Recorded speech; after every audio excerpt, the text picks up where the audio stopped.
Bored na ako ngayon kaya i-voice over ko itong kinuha kong video nung gumala kami nung linggo. At dahil wala kaming magawa nung linggo kaya napag-isipan na lang namin na gumala. Kahiga nga ako dito nung time na yon at sinabihan ako na pumunta daw kami doon sa tinatawag nilang mini Batanes dito sa Ilocos Norte. Pagkasabi sa akin na kami daw ay gagala, abay bungkaras naman talaga agad-agad ang Disney Princess. Ikaw ba naman sabihan na gagala, hindi ka ba tatayo agad? At bago nga tayo makarating doon sa sinasabi nilang mini Batanes, ay madadaanan muna nga natin itong pinakamahabang tulay dito sa Ilocos Norte.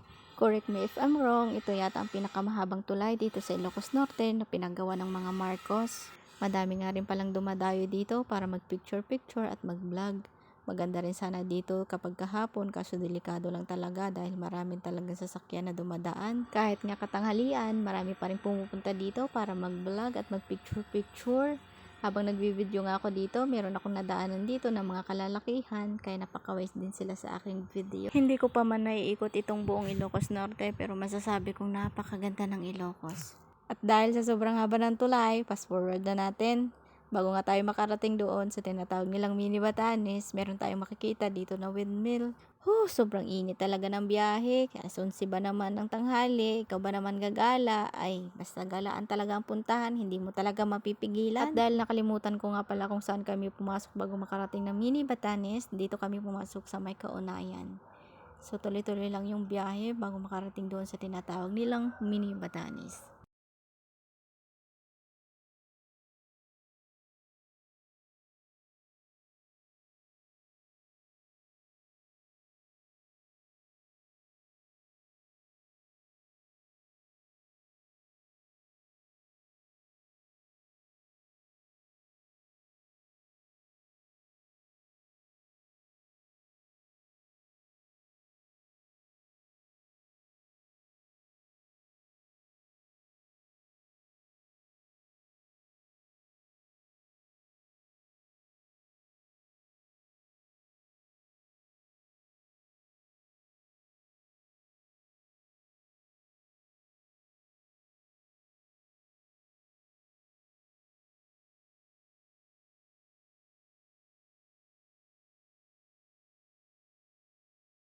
Dito sa part ng video, merong nakasign dito na welcome. Hindi ko lang alam kung welcome to Mini Batanes. Mabilis kasi yung patakbo ng motor at pataas din. Kaya hindi ko nakunan masyado ng video. So, hintayin natin dito sa next video. So, ayan guys, nandito na tayo sa tinatawag nilang Mini Batanes. So, paakyat kami dito sa bundok. Sobrang init. Katanghalian, anong oras to? Umalis kami sa bahay ay alas 12. So kaya sobrang init.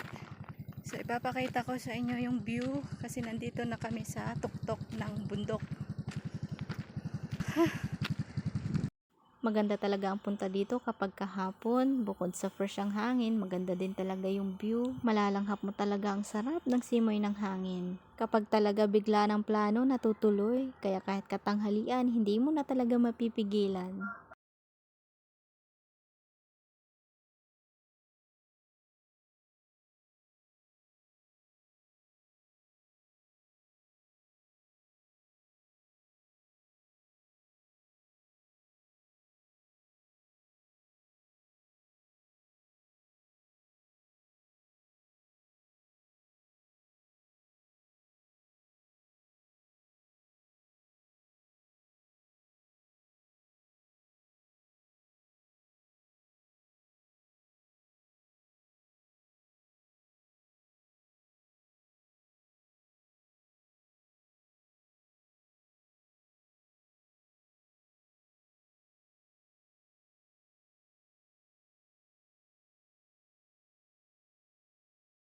Hi! Update guys! Nandito na nga pala kami sa bayan ng Pagudpud, Ilocos Norte. Hindi na nga pala kami natuloy doon sa windmill. Pupunta pa talaga sana kami doon kaso hindi na natuloy dahil sobrang initable.